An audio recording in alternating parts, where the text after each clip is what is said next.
धर्या आंगणिया में आई है बहार, मुनिवर चरण धर्या। स्वागत में अलीपुर तैयार, लख कर नयन हर्या। स्वागत में अलीपुर तैयार, लख कर नयन हर्या। घना दिनास्यों आस फली है, घना दिनास्यों आस फली है। खिली हृदय री कली कली है, खिली हृदय री कली कली है। मुनिवर मुनिवर उजारा भंडार, लख कर नयन हर्या। मुनिवर उजारा भंडार, लख कर नयन हर्या। आंगणिया में आई है बहार, मुनिवर चरण धर्या। मुनिवर आए हैं मुनिवर आए हैं, मुनिवर आए हैं मुनिवर आए हैं। श्रावक हो जाओ तैयार है, अलीपुर प्रवास मुनिवर आए हैं। श्रावक हो जाओ तैयार है, अलीपुर प्रवास मुनिवर आए हैं। धर्म ध्यान की झड़ी वो लगाएंगे, धर्म ध्यान की झड़ी वो लगाएंगे। कुछ ज्ञान की बात बताएंगे, कुछ ज्ञान की बात बताएंगे। जो करना हो बेड़ा पार, तो सब हो जाओ तैयार, मुनिवर आए हैं। जो करना हो बेड़ा पार, तो सब हो जाओ तैयार, मुनिवर आए हैं। मुनिवर आए हैं मुनिवर आए हैं। मैं अलीपुर परिषद का ध्यान आकृष्ट कराना चाहूँगी कि मुनिवर इतने बड़े संत होते हुए तपस्वी भी हैं। हर अनुष्ठान में बेले तेले की सहभागिता रहती है, हरदम तपस्या करते रहते हैं। महीने में कितने उपवास आते हैं, 3-4। तो ऐसे तपस्वी संत का हम गुणगान करेंगे। आहार के त्यागी, उपवास के रागी। आहार के त्यागी, उपवास के रागी। ऐसे मुनिवर का हम सम्मान करेंगे, गुणगान करेंगे। आहार के त्यागी, जिसने सच्चा ज्ञान लिया है जीवन का, जिसने सच्चा ज्ञान लिया है जीवन का। सद्गुण से सर्जन किया है उपवन का, सद्गुण से सर्जन किया है उपवन का।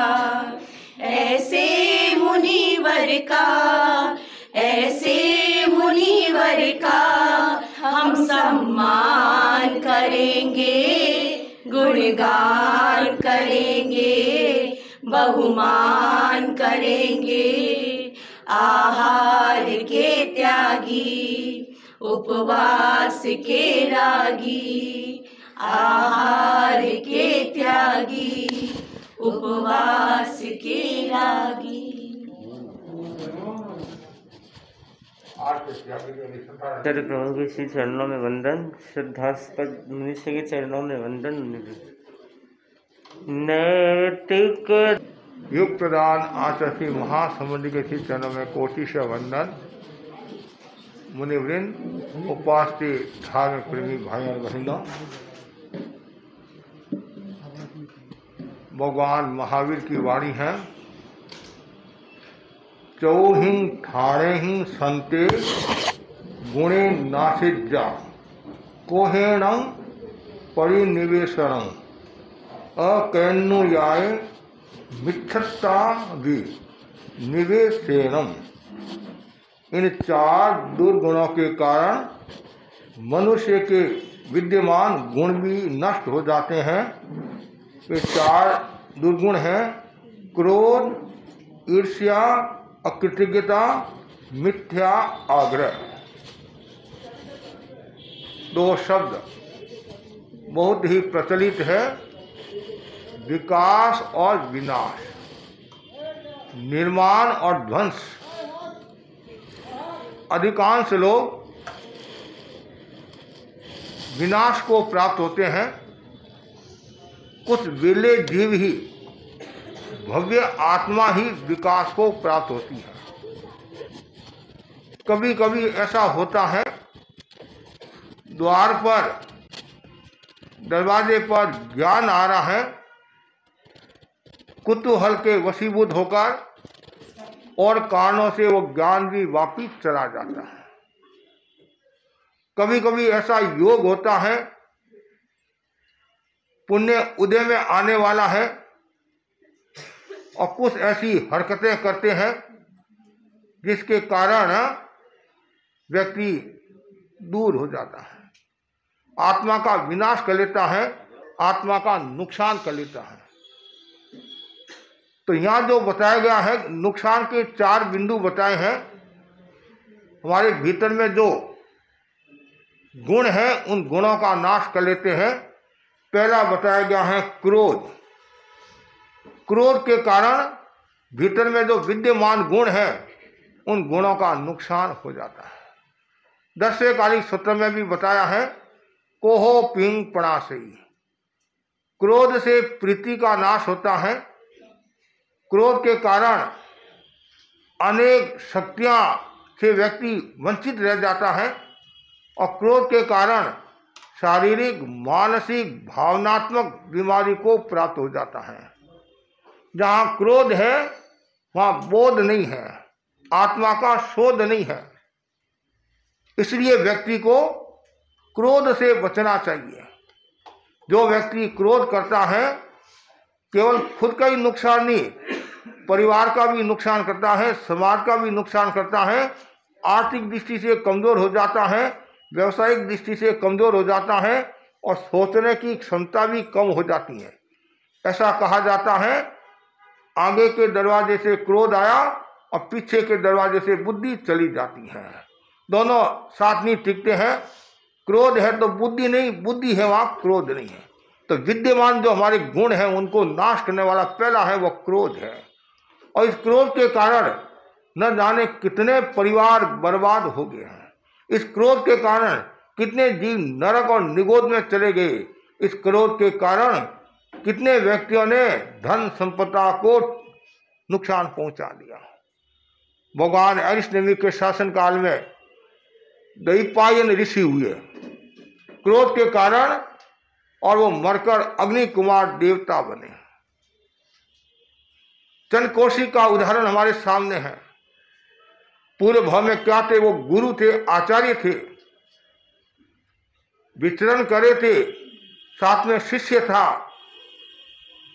और गुरु के पैर से मेढकी मर जाती है। शिष्य सजग था, वंदना करके कहा, गुरुदेव आपके पैर से मेढकी मर गई, मेढक मर गया है। उस समय गुरुदेव कुछ नहीं बोले। शिष्य ने सोचा रास्ते में डिस्टर्ब नहीं करना चाहिए, अभी विहार हो रहा है, ठिकाने पहुंचेंगे, वंदना करके निवेदन कर लूंगा। पहुंच गए, वंदना की, गुरुदेव आपके पैर से मेढक मर गया है, मेढकी मर गई है। गुरु ने कुछ नहीं कहा। शिष्य विनीता, अभी गुरुदेव विहार करके आए हैं, थकान में है, विश्राम कर ले, शाम को प्रतिगमन के समय मैं निवेदन कर लूंगा। शिष्य भी कितना विनीत था। और शाम को संध्या का समय हुआ, प्रतिगमन के समय गुरुदेव को निवेदन किया, गुरुदेव आपके पैर से मेढकी मर गई। जैसे ही कहा, इतनी देर तो सुना, अब देवता आ गए। इतना क्रोध आया, इतना क्रोध आया, अभी बताता हूं कैसे मरता है। कहते हैं शिष्य आगे आगे और गुरु पीछे पीछे।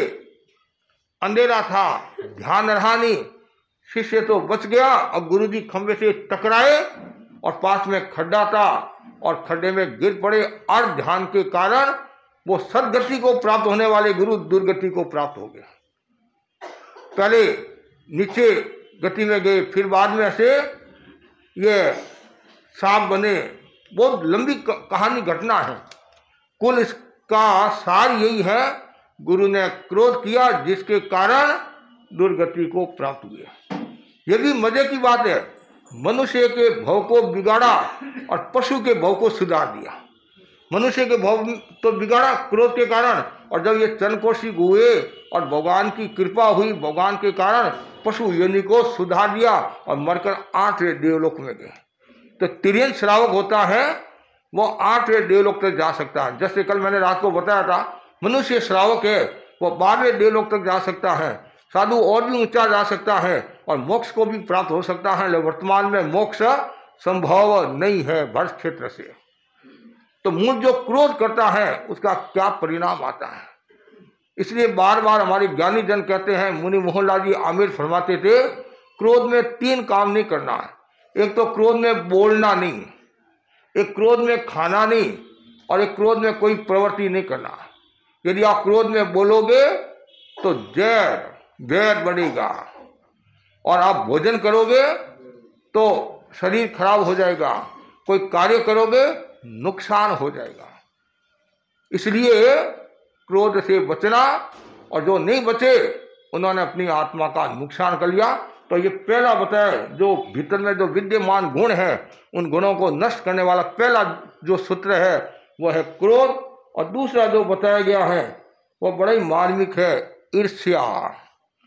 ईर्ष्या के कारण भी भीतर में जो विद्यमान गुण है उन गुणों को नष्ट कर लेता है। ईर्ष्या किसको कहा गया है? दूसरों के सुख को देखकर जलना, इसका नाम है ईर्ष्या। कुछ लोग ऐसे होते हैं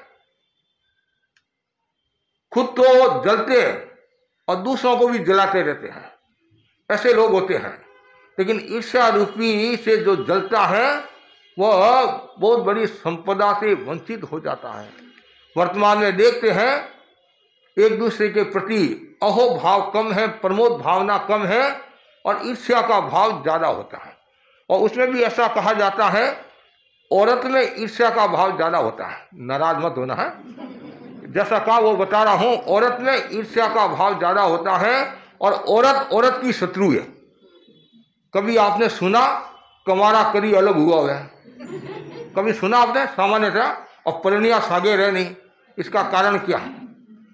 एक कारण है, मतलब विस्तार है, मतलब सापेक्ष बात है, लेकिन सामान्यतः स्त्री के कारण कलह झगड़ा ज्यादा होता है। चिंतन में क्या आता है? ये पराई है, और बहन के मन में भी यही भावना रहती है ये पराया घर है, और सासू के मन में भी ये भावना रहती है ये पराई है। बेटी के प्रति जितना लगाव होता है उतना लगाव बहू के प्रति नहीं होता। समय समय की बात है। तो फिर क्या होता है? भीतर में ईर्ष्या का भाव पैदा होता है। देरानी जेठानी दो है, दोनों ही एक ही सासू की बहू है देरानी जेठानी। एक होशियार है, उसका नाम ज्यादा है, बोलने में चतुर है, सासू जी को पटा लेती है, और थोड़ा सा काम कर लेती है, थोड़ा सा पैर गड़ा नहीं पैर दबा देती है, और इतने में तो मारी बहू। जबकि बेचारी वो जेठानी है, वो दिन भर काम करती है। देरानी 10% करती है, वो 90% करती है। लेकिन देरानी ने सासू जी को ऐसा वश में कर दिया, और देरानी जेठानी के बीच में तो चलता ही है और सासू जी के बीच में और चला देती है। ये सब ईर्ष्या के कारण। जहाँ ईर्ष्या है वहाँ प्रतिशोध का भाव पैदा होता है, वैर बढ़ता है, और ईर्ष्या के कारण नाना प्रकार की बीमारियां भी होती है। जैसे हमारे शरीर में अल्सर की जो बीमारी होती नहीं, इसका बड़ा कारण है ईर्ष्या। अल्सर जो होता है ना, घाव, बड़ा कारण है। क्यों? नेगेटिव भाव आता है। नेगेटिव भाव का सीधा प्रभाव पेट पर पड़ता है। जिसका पेट खराब उसका मन खराब होता है। तो पेट के कारण नाना प्रकार की बीमारियां होती है। पेट यदि खराब होगा बीमारियां होगी, और अल्सर की बीमारी बड़ी खतरनाक होती है। न तो आराम से रोटी खा सकता है, न कोफ्ता कचौरी खा सकता है, न मिर्च खा सकता है। क्यों? उसमें तो खाली केला रोटी खाओ या दूध रोटी खाओ, बिना मिर्च का साग आदि खाओ। तो ईर्ष्या के कारण कितना नुकसान होता है, बहुत नुकसान होता है। हमारी जैन आगमों में आता है, ग्रंथों में आता है, पीठ, मारपीट, बाहु, सुबाहु, ये 4। और भगवान ऋषभ के पूर्व जीवन की घटना है। आचार्य के ये 4 शिष्य थे, पीठ, मारपीट, बाहु, सुबाहु। ऐसे तो अनेक शिष्य थे, उनमें ये मुख्य थे। उनमें से 2 साधु पढ़ाने का काम करते थे और 2 साधु संतों की सेवा करते थे। 2 साधु 500 साधुओं को पढ़ाते थे। कितना? 500 साधुओं को। और ये 2 साधु 500 साधुओं की गोचरी लाते थे और सबको भोजन कराने के बाद में भोजन करते थे। एक बार आचार्य ने जो सेवा भावी जो संत थे उनकी प्रशंसा की। देखो कितने ये भाग्यशाली जीव है, कितनी ये सेवा करे हैं।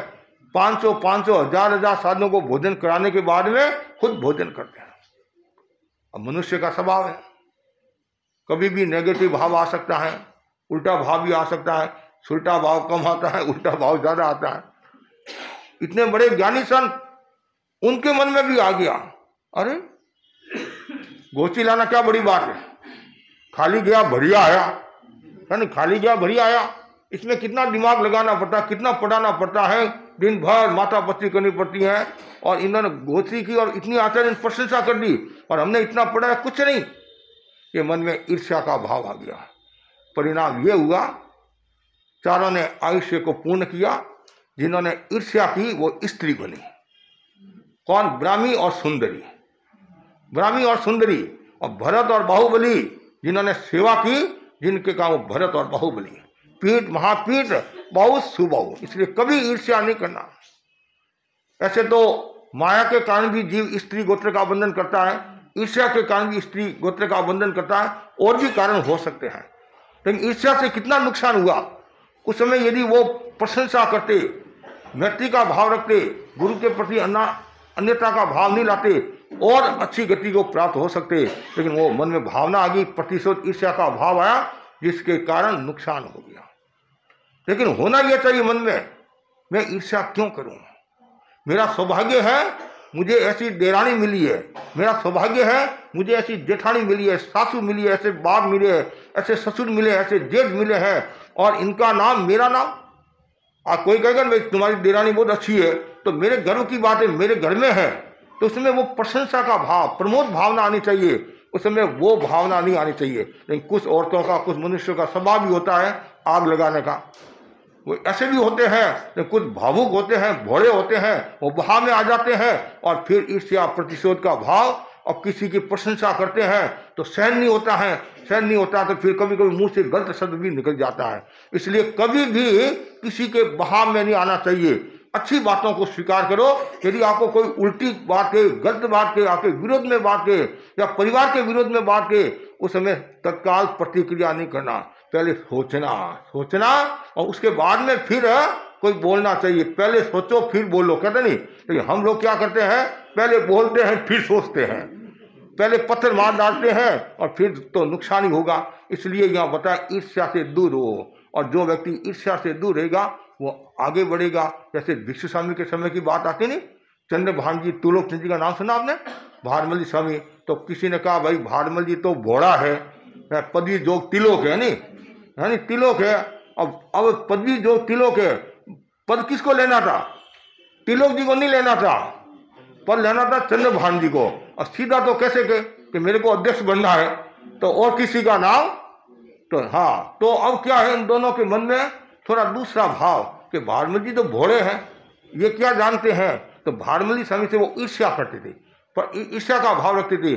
और कभी कभी ऐसे भी बोल दिया कि भारमल जी संथारा करे तो हम भी संथारा कर लेंगे, हम भी संथारा कर लेंगे। तो भिक्षु स्वामी ने कहा तुम भारमल जी की बात छोड़, तू संथारा कर, मैं संथारा करने के लिए तैयार हूं। कि नहीं आपसे तो नहीं है, तो फिर शांति रख। मतलब मन में कभी कभी ऐसा भाव भी आ जाता है, लेकिन वो ये नहीं सोचते हैं कि जिस समय हम ऐसे भावना भाते हैं, ऐसे कर्मों का बंधन करते हैं, वो कर्म जब उदय में आएंगे तब पता चलेगा। अभी तो आप राजी हो गए कि मैंने इसको पानी पिला दिया, ये कर दिया, ऐसा बोल दिया। जब वो कर्म उदय में आएंगे तब पता चलेगा। इसलिए हमेशा ईर्ष्या को छोड़ो, प्रमोद भावना का विकास करो। एक मधुमक्खी होती है, एक मक्खी होती है, दो होती है। मक्खी क्या करती है, मिठाई को छोड़कर गंदगी पर जाती है, जाती है, इसका स्वभाव है। मधुमक्खी क्या करती है, पराग को चुनती है। अब देखो मक्खी और मधुमक्खी, तो कुछ लोग ऐसे होते हैं अच्छाई को छोड़कर बुराई की ओर जाते हैं, मिठाई को छोड़कर गलत काम की ओर जाते हैं, विष्टा की ओर जाते हैं। और कुछ ऐसे होते हैं कि मुझे मौका मिला है अच्छाई का, अब मुझे छोड़ना नहीं है। बुलबुल तुम बसंत की बात कर, बुरी बात उल्लू के लिए छोड़ दे। बुलबुल तुम बसंत की बात कर, बुरी बात उल्लू के लिए छोड़ दे। और हमारी जो दृष्टि है वो युधिष्ठिर की होनी चाहिए, दुर्योधन की नहीं। दुर्योधन की दृष्टि में नकारात्मक भाव था और युधिष्ठिर की दृष्टि में सकारात्मक भाव था। एक में ईर्ष्या का भाव था, एक में प्रमोद भावना थी। तो जहां प्रमोद भावना है तो उसका शरीर भी स्वस्थ रहेगा, मन भी स्वस्थ रहेगा, भाव भी स्वस्थ रहेगा। और प्रमोद भावना नहीं है तो पग पग पर बीमारी है। लेकिन मनुष्य का स्वभाव कुछ न कुछ वो अवगुण दोष निकालता रहता है, कमियां निकालता रहता है। खुद की तो खूबियां निकालता है और दूसरों की कमियां निकालता है कि मैंने ऐसे किया, मैंने ऐसे किया, मैंने ऐसे किया, तो उसने कैसे किया, वो तो कोई काम का नहीं बना। आप जानते हैं, आप ही जानते हैं, आपको भी 1 साल हो गया है, तो 1 साल हो गया, वो तो खाली फोकटिया है। तो ये क्या कर्मों का बंधन हुआ, कर्मों का बंधन हुआ। क्यों बोले हम, शायद उसमें कुछ गुण नहीं होगा, कुछ भी नहीं होगा, हम क्यों बोलकर हमारी जीव को खराब करें, क्यों कर्मों का बंधन करें। हम यदि किसी का भला नहीं कर सकते हैं, वो गीत में कहा नहीं, यदि भला किसी का कर न सको तो बुरा किसी का मत करना। कितना, एक लाइन याद रख दो, यदि भला किसी का कर न सको तो बुरा किसी का मत करना। अब किसी के सगाई सरपण हो रहा है और पता चल गया वो आपका विरोधी है, तत्काल आप वहां पहुंच जाओगे, अरे भाई मैं दूसरे घर की चिंता नहीं करती हूँ, तुम जलती जोत को घर में डाल रही है और तुम्हारे को क्या लेना देना, उसका घर बन रहा है, उसका घर जम रहा है, तू क्यों नुकसान कर रही है। ये मनुष्य का स्वभाव है। लेकिन ये नहीं सोचता तुमने इतना इसका नुकसान किया, जब तुम्हारे कर्म उदय में आएंगे फिर आप क्या करते हैं, ये ऐसी है, वो ऐसी है, तो तू कैसी है। इसलिए कभी भी ये मन में भावना नहीं आए, हमेशा अच्छाई की बात, बुराई को छोड़ो, अच्छाई को स्वीकार करो, सद्गुणों को स्वीकार करो। बड़े संत फरमाते थे, फूल इतने बिखरे पड़े हैं, कोई चुनने वाला नहीं, और कांटों की शिकायत दुनिया में हर शख्स के पास है। घर में इतनी अच्छाइयां हैं, उन अच्छाइयों को नहीं देखते हैं, लेकिन बुराइयों को देखते हैं। 100 चीजें अच्छी बड़ी हैं, उनको छोड़ते, एक थोड़ी खराब है, बिन्नी थाल में अकल को नहीं, और थाल में अकल है तो तू कर ले। अरे 100 अच्छा काम किया, वो तुम्हारे को ध्यान में नहीं आया, एक थोड़ी सी कोई 19-21 बात होगी और इतने में वो ईर्ष्या का भाव, प्रतिशोध का भाव, डांटना का सब भाव आ गया, कितना नुकसान होता है। इसलिए हमेशा ईर्ष्या से दूर हो। कुछ लोग ऐसे भी होते हैं, आपके पास में कुछ नहीं है तो आप दुखी नहीं हो, अब पड़ोसी को देखकर दुखी हो जाते हो। आदमी दुखी क्यों, पड़ोसी सुखी क्यों। अरे तू ये नहीं सोचती है पड़ोसी सुखी है, पड़ोसी के घर में भैंस है तो कम से कम छाछ तो मिलेगी कड़ी बनाने के लिए। नहीं, सुबह सुबह वो बिलोना होता नहीं, जैसे छाती में धमीड़ा बाजे, ऐसा अनुभव होता है, हे भगवान इसकी भैंस मर जाए, हम दोनों एक शरीकी हो जाए। कितना कर्मों का बंधन, कितना कर्मों का बंधन। गत सुखपाल मुनि का उदाहरण आपके सामने है नहीं है। 99 लाख भाव पहले जो कर्म किए थे हैं, और खुद शेर के 2 औरतें थी, बड़ी छोटी सोच कह दो जो भी है, लेकिन मन में क्या भावना थी, कहाँ कर्म उदय में आए। इसलिए कभी ऐसा नहीं सो, हमेशा प्रमोद भावना, प्रमोद भावना।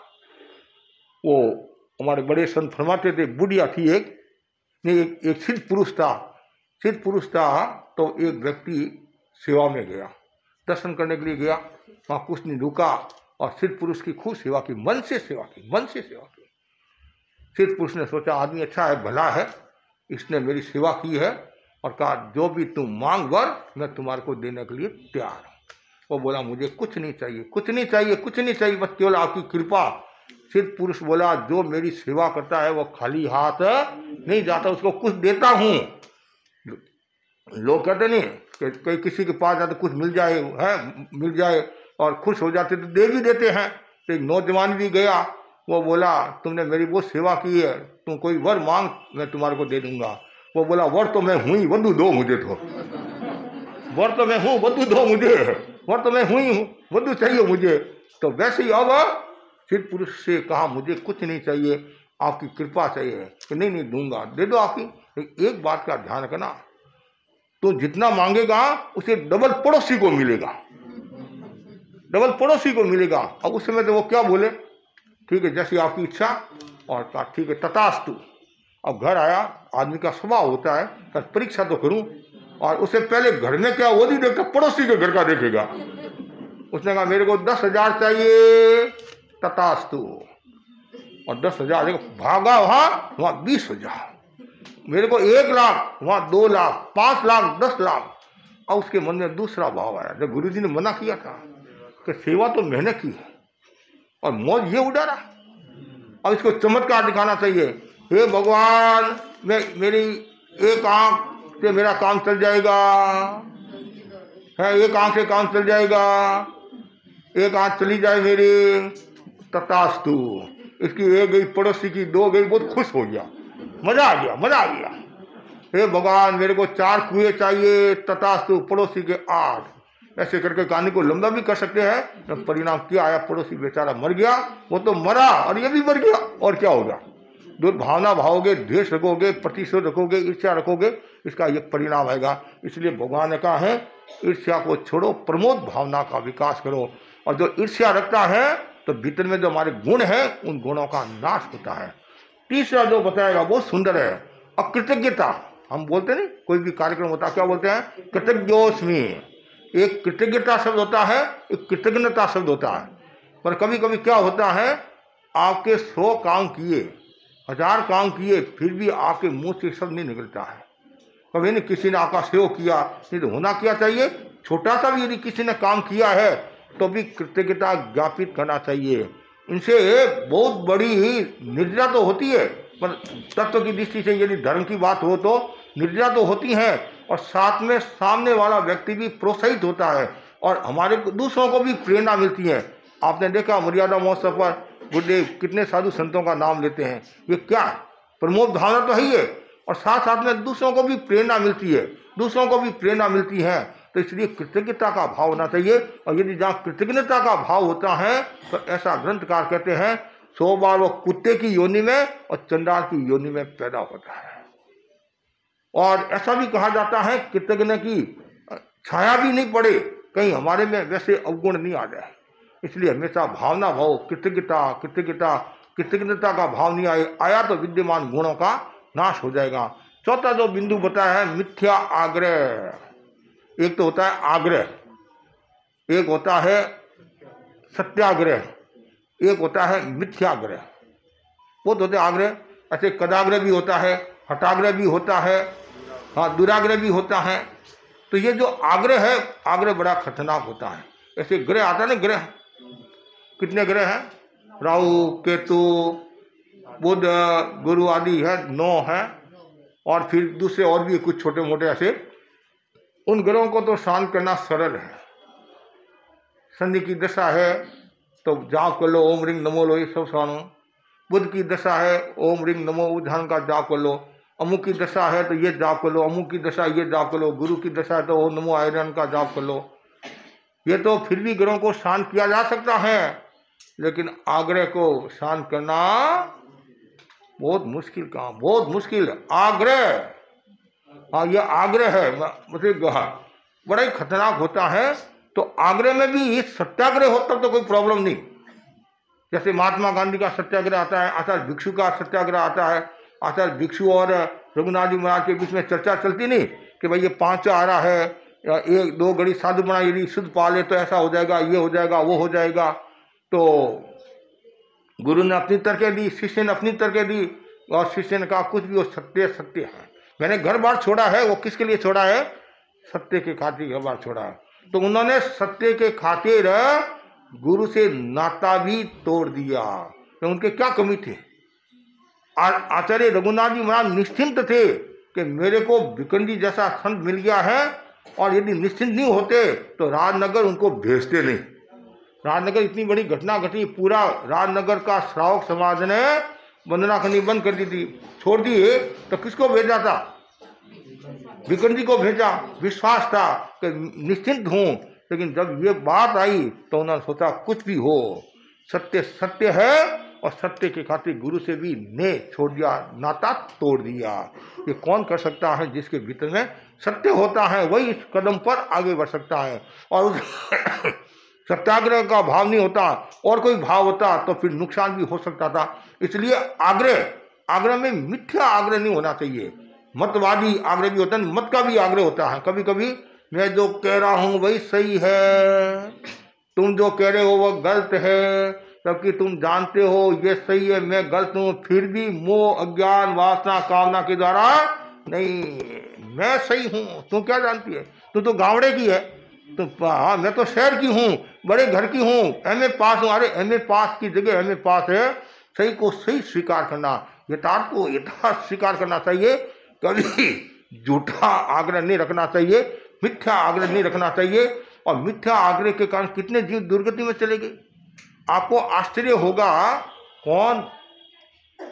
कमल प्रभ आचार्य हुए, वहां निश्चित सूत्र में आता है।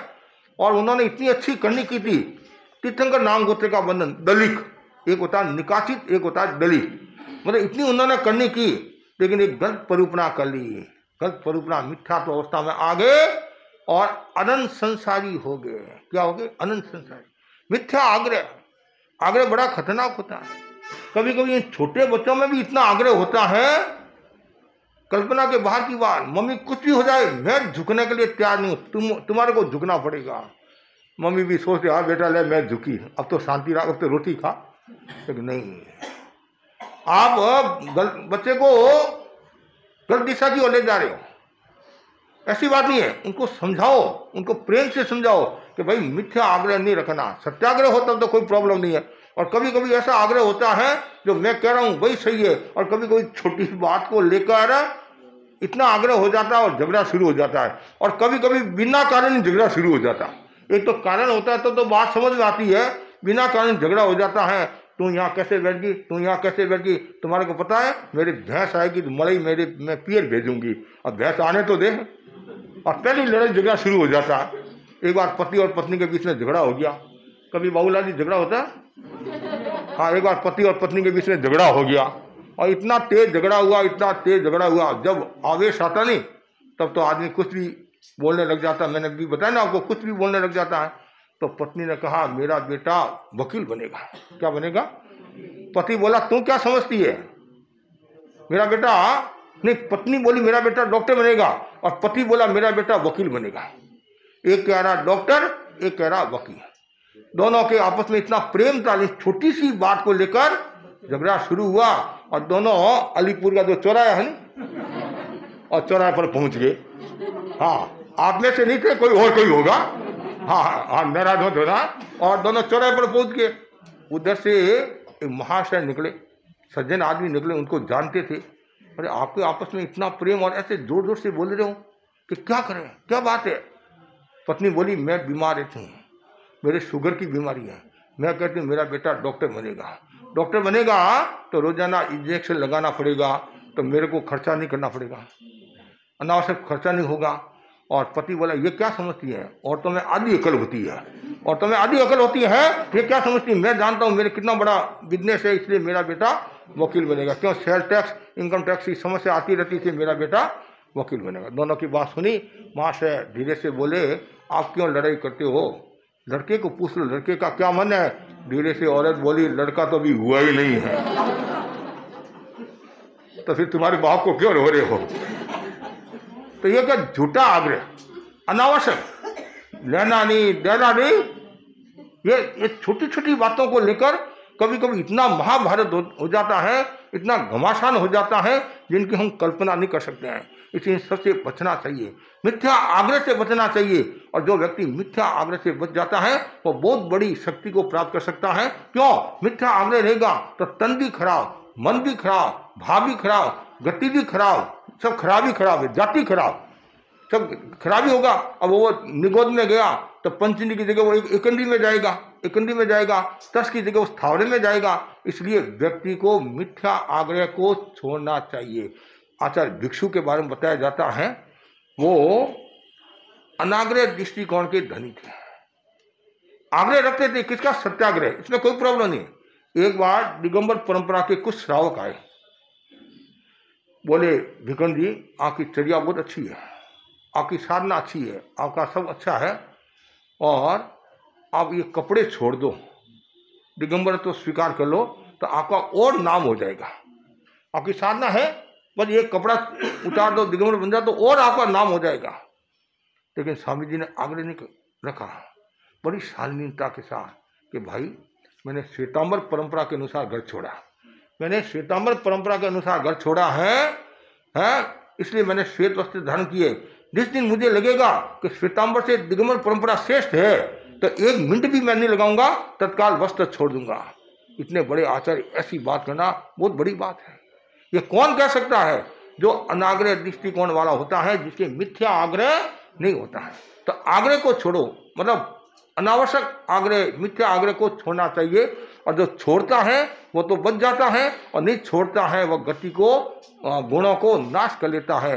ये 4 जो बिंदु है, इन बिंदुओं पर सबको चिंतन करना चाहिए। बार बार भावना भाव, मेरे भीतर में कोई भी प्रकार का आग्रह नहीं आए। यदि आपने कोई बात रखी, ध्यान से सुनने की है, आपने कोई बात रखी, तो यही कहना चाहिए, सासू जी, परिवार जो भी बड़े जो सदस्य है, गुरु है आदि है, गुरुदेव मैं आपको केवल निवेदन कर रहा हूँ, विनम्र स्वरों में निवेदन कर रहा हूँ, और ये बात ऐसे है, ऐसे नहीं है, ऐसा हो सकता है, ऐसा नहीं हो सकता है। तो गुरु भी देखेंगे कि ये शिष्य कितना विनीत है, और उसे मैं को नहीं, मैं जैसा कहूँ वैसा ही आपको करना पड़ेगा, ऐसा आदेश नहीं दे सकता है। मैं जानता हूं, मैं जो कह रहा हूं वो सही है, वो भी मैं जानता हूं सही है, गुरु भी जानते हैं, फिर भी नहीं, विनम्रता के साथ कितनी महानता है। ऐसी भावना सबके मन में होनी चाहिए। ऐसी भावना होगी नहीं तो घर का वातावरण सम्यक हो जाएगा। आपने नाम सुना होगा, हमारे मुनि भीमजी स्वामी थे। भीमजी स्वामी अनेक हुए हैं। एक भीमजी स्वामी कौन हुए? अभिराशि को नमे। भीमजी स्वामी दयाचार्य के भाई हुए हैं। एक भीमजी स्वामी हुए मांडा के, सिरियारी के पास में गांव है, तो 13 साल तक 24 संभव थे तपस्या की, 13 वर्ष तक लगातार, बहुत बड़े तपस्वी। और एक भीमजी स्वामी आमेर के थे, जो विज्ञान, नक्षत्र, तारा के अच्छे जानकार थे, प्रभावशाली थे। और उन्होंने मुनि तुलसी, बाद में आते तुलसी बने, मुनि तुलसी को भी उन्होंने सिखाया था, पढ़ाया था। उनके पढ़ाने की कला थी, तत्वज्ञान सिखाने की अद्भुत कला थी। संस्कृत के अच्छे व्याख्याता भी थे, तो तत्वज्ञान के जानकार थे। अब जो जानकार होता नहीं तो उनका चिंतन चलता रहता है, चिंतन चलता, आगम पढ़ते ठाणांग सूत्र में आया, अकाल मृत्यु के 7 कारण होते हैं। अकाल मृत्यु के 7 कारण नाम सुना होगा, अध्यवसाय, निमित्त, वेदना, पराघात। एक सोपक्रम आयुष्य होता है, एक निरुपक्रम आयुष्य होता है। और जैसे 63 सलाह का जो पुरुष होते हैं, 63 सलाह का पुरुष, तीर्थंकर भगवान का जो आयुष्य होता है वह अकाल मौत वाला नहीं होता है, जितना वो लेकर आए उतना ही भोगेंगे। निरुपक्रम आयुष्य होता है। 63 सलाह का सब कई, एक नहीं सब कई, वासुदेव, बलदेव, प्रतिवासुदेव जितना आयुष्य लेकर आए वो उतना भोगेंगे। और सामान्य मनुष्य और तिरिन से, और देवता नारकी का भी वही होता है, जितना आयुष्य लेकर आए उतना ही भोगेंगे। 10,000 तो 10,000। मनुष्य और तिरिन 2 ऐसी गति हैं, इनमें दोनों प्रकार का आयुष्य होता है। स्वपक्रम आयुष्य भी होता है, निरुपक्रम आयुष्य भी होता है। कभी कभी व्यक्ति जा रहा है और एक्सीडेंट हो गया, तो इसमें 2 बातें हैं, उसका आयुष्य उतना ही हो या फिर अकाल मौत होगी, जिनको बोलते हैं अकाल मौत। और 100 वर्ष का आयुष्य है और वो 50 वर्ष की उम्र में गुजर गया, वो 50 वर्ष कहाँ गए, वो 50 वर्ष कहाँ गए? तो ऐसा ग्रंथकार कहते हैं, वो एक अंतिम मुहूर्त के भीतर वो 50 वर्ष को भोग लेता है। जैसे एक नया कपड़ा होता है, एक पुराना कपड़ा होता है, तो नए कपड़े को फाड़ने में टाइम लगता है और पुराने कपड़े को फाड़ने में टाइम नहीं लगता है, तो वो कर्म पुराने हो जाते हैं, बोधे हो जाते हैं, वो जल्दी भोगकर वो आगे बढ़ जाता है। क्यों? जब तक वो पूरा नहीं भोगेगा तो अगली गति में नहीं जा सकता है। एक भिजोया हुआ कपड़ा है और एकदम ऐसे पैक है, तो उसको सूखने में टाइम लगेगा, और एक को खोल कर आप सुखाते हैं तो वो जल्दी सूखेगा। तो वैसे ये नियम है। अब तो भीमजी स्वामी ने कहा कि अकाल मौत भी होती है, अकाल मौत होती है। किसको कहा? कालगुणी को निवेदन किया तो कालगुणी ने कहा अकाल मौत नहीं होती है। कालगुणी ने स्वीकार नहीं किया, त्याग गुरुदेव। संतों ने पूछा क्या बात है? संतों ने कहा भाई मैंने गुरुदेव को निवेदन किया, ये कोई संघ का नियम नहीं है, ये मेरा व्यक्तिगत है, मेरे मन में ऐसा आया कि अकाल मौत होती है। मेरा मेरा व्यक्तिगत है, संघ का सिद्धांत नहीं है, संघ का सिद्धांत नहीं है। तो फिर कालगुणी का स्वर्गवास हो गया, 100 साल पूरे हो गए। अच्छा तुलसी की बात आई, तुलसी की बात आई तो संघ आचार्य बने। तो फिर और ये प्रश्न चला, चिंतन करते करते आचार्य तुलसी और संतों के मन में आया, नत्म स्वामी हो सकते हैं कि भीमजी स्वामी जो बात कह रहे हैं वो सही प्रतीत हो रही है। आगम पढ़े और आगम में वो आ गया 18 सूत्र में अकाल मृत्यु के 7 कारण है। तो फिर गुरुदेव ने भीमजी स्वामी के सिद्धांत को स्वीकारा और संघ में लागू किया कि अकाल मौत भी होती है। लेकिन भीमजी स्वामी ने कभी आग्रह नहीं किया मैं जो कह रहा हूँ वही सही है, नहीं, मेरे दिमाग में आया, मैंने निवेदन किया, गुरु है, यदि सही लगे तो स्वीकार करें, कोई प्रॉब्लम नहीं। तो ये तो है अनाग्रह, सुझाव है, और नहीं एक मैं कह रहा हूँ आपको मानना ही पड़ेगा, वो नहीं हो सकता। यदि ऐसे मानने लग जाएंगे तो संघ कैसे चलेगा, कैसे संघ चलेगा? मैं कहूँ वैसा ही आपको करना पड़ेगा, आपको यहीं बैठना पड़ेगा, ये झूठा आग्रह हो गया। और निवेदन कर सकते हैं महाराज आप यहाँ विराजो, यहाँ सर्दी का समय है तो आपको धूप की आवश्यकता है तो धूप मिलेगी, यहाँ गर्मी है तो ये ठंड है, तो ऐसे तो उसमें कोई प्रॉब्लम नहीं है। आपने निवेदन किया महाराज आप इसके घर पर विराजो, छाता है, और एक नहीं आपको इसके घर पर विराजना ही पड़ेगा। मैं कह रहा हूँ मैं इस एरिया का मुखिया हूँ, मैं जैसा कहूँगा वैसा ही आपको करना पड़ेगा, ये हो गया मिथ्या आग्रह। ये जरूरी नहीं है, आपको ये होना चाहिए महाराज जहाँ विराजे राजी राजी आ जाए। आपका काम है निवेदन करना, महाराज ने कहा उस घर पर हम नहीं रुकेंगे, उस वहाँ रुकेंगे, तहत महाराज, बस इसके अलावा तीसरा शब्द ही नहीं होना चाहिए। महाराज को आपको पधारना पड़ेगा 15वीं मंदिर, ये आपका काम नहीं, ये पधारना पड़ेगा, ये आग्रह हो गया, ये झूठा आग्रह हो गया। एक आपके अनुकूलता हमारा, बीमार है, अस्वस्थ है, आपके साथा हो, आप नहीं पधार सकते, संतों को भेज दो, तो हम भी सोचेंगे बस कितना विनयवान है, अनाग्रह पूर्वक अर्थ करा है, और अनुकूलता होती है तो हम भेजते ही है, मना थोड़ी करते हैं। लेकिन आग्रह कोई भी प्रकार का नहीं होना चाहिए कि मेरे को ऐसा करना, ये करना, वो करना, नहीं। तो यहाँ 4 जो बातें हैं, इन बातों पर सबको चिंतन करना चाहिए। पहली बात कौन सी है? क्रोध, ये तो सब याद रहेगा, ये तो घटघट में है नहीं? छोड़ो क्यों को नी क्रोध थारी आँखा में लोही रो हाणे, छोड़ो क्यों कोनी थारी अकबक बकड़ेरी पड़ गई बाणे, दूजे ने काले नाग जो डसो। तो आप सब जानते हैं क्रोध का परिणाम अच्छा नहीं है, इसलिए आज ही छोड़ दो। और जो विद्यमान गुण है उन गुणों को और शक्तिशाली बनाओ और अच्छे बनाओ। दूसरा जो बताया गया है वह है ईर्ष्या। ईर्ष्या को छोड़ो और प्रमोद भावना का विकास करो।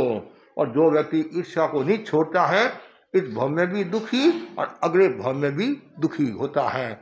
और तीसरा जो बताया अकृतज्ञता, और अकृतज्ञता को छोड़ो, कृतज्ञता को छोड़ो और हमेशा कृतज्ञता का भाव रखो। इससे क्या होगा, जैसे आपने किसी बहन का गुणगान किया कि इसने मेरा काम किया, इसने मेरा काम किया, इसने मेरा काम किया, तो सामने वाले व्यक्ति के क्या मन में आएगा, एक छोटा सा काम किया, इतनी ये प्रमोद भावना व्यक्त करी है। इसमें भी 2 बात हो सकती है, इसमें भी चापलूसी बना भी हो सकता है। हाँ, वो तो हाँ भाव बातचीत से पता चल जाता है। कभी कभी किसी के पास में काम कराना है, मम्मी देख तुमने मेरा वो काम किया था, तुम्हारे को साधुवाद साधुवाद साधुवाद, ऐसे करके मम्मी थोड़ा और काम कर ले, तो उसे पता चल जाता है कि इसको ये काम कराना। वो नहीं, हमेशा कृतज्ञता का भाव, इससे दूसरों को भी प्रेरणा मिलती है। अब देखो गुरुदेव को देखो, अभी मर्यादा महोत्सव पर गुरुदेव की कृतज्ञता देखो, सोमनाथ स्वामी चारवास वालों के प्रति कितनी कृतज्ञता कि मैंने उनके पास में सीखना किया, तत्व ज्ञान सीखा। वो ये देखो इतने बड़े गुरु एक सामान्य साधु के बारे में ऐसा बोलना बहुत बड़ी बात है। अरे आपको आश्चर्य होगा, मैंने दीक्षा ली और दीक्षा लेती मैं मधु गोस्वामी के ग्रुप में था, और वर्तमान आचार्य श्री वो भी मधु गोस्वामी के ग्रुप में थे। तो हमारे क्या है, जो संत होते हैं काम काज तो सबको ही करना पड़ता है। तो भाई पहले पौध में तुम्हारे को करना, दूसरे पौध में तुम्हारे को, शाम को तुम्हारे को गोश्री आदि। तो शाम को उनको जगह साफ करने का काम था, किनका? मुदित मुनि का। अब तो महासमुद्री आचार्य श्री भगवान है, उसमें मुनि थे, भगवान ही है। और तो काम, तो मैंने कहा महाराज मेरे तो कोई काम है नहीं है, कि हम समझे में थे रावड़ा की रोटी खा रहे हैं, बस गुरु की सेवा करना, और कुछ काम तो है नहीं है। आप फरमाओ तो थोड़ा सा मैं ये काम कर लूँ, थोड़ा सा ये जगह मैं साफ कर लूँ। तो मैंने जगह साफ किया। आपको आश्चर्य होगा, 10 साल के बाद में हम बम्बई जा रहे थे, मुनि मोहनलाल जी आमिर के साथ में बम्बई जा रहे थे, तो लाडनू में उन्होंने मुझे सेवा करे, उससे वो माँ समान बन गए, सेवा करे कि तुमने मेरी सेवा की थी। अब बोलो आप, एक छोटी सी बात, ये है प्रमोद भावना, ये महानता का गुण है, समझे नहीं। मतलब एक छोटे से शिष्य को किस प्रकार प्रोत्साहित करना, प्रेरणा देना और मतलब याद रखना, तो सबके मन में ये भावना होनी चाहिए। किसी ने थोड़ा सा भी यदि काम किया, आपको आश्चर्य होगा। कालूगणी और एक थे हमारे संत चांदमली स्वामी, चांदमली स्वामी जयपुर के थे।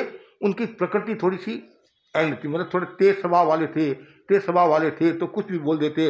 लेकिन कालूगणी उनका सम्मान रखते थे। क्यों? जब कालूगणी बीमार हो गए मुनि अवस्था में, उन्होंने उनकी सेवा की थी। तो वो बस केवल एक सूत्र उन्होंने जिंदगी भर तक याद रखा कि इनकी मैं प्रकृति जानता हूँ। वो कभी गुरु के सामने भी थोड़ा सा बोल देते थे, फिर भी उन्होंने मेरी सेवा की। ये कृतज्ञता, ऐसी एक नहीं अनेक घटनाएं आपको मिल जाएगी। इसलिए कृतज्ञता का भाव रखना चाहिए, हर समय कृतज्ञता का भाव होना चाहिए, कृतज्ञता का भाव कभी नहीं आना चाहिए। और तीसरा जो भाव है मिथ्या नहीं है, हाँ मिथ्या आग्रह, चौथा भाव। तो आग्रह को छोड़ना, सत्याग्रह का विकास करो, अनाग्रह का विकास करो। और सत्याग्रह में भी विनम्रता का भाव होना चाहिए। कभी कभी ये नहीं मैं जो कह रही हूँ सही है, तू सही तो है, द्रव्य क्षेत्रकार भाव को भी देख, परिस्थिति को भी देखना चाहिए।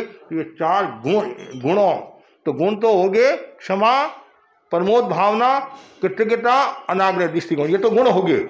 और ये 4 अवगुण है, दुर्गुण है, जो विद्यमान गुणों को नष्ट करने वाले हैं। ये ठाणांक सूत्र का महत्वपूर्ण सूत्र है। इसलिए इन 4 दुर्गुणों के कारण मनुष्य के विद्यमान गुणों को भी ये नष्ट कर लेते हैं। इसलिए दूर रहे, हमेशा मन में भावना भाव, अच्छी भावना भाव, अच्छे गुणों का विकास हो, इसी आशा के साथ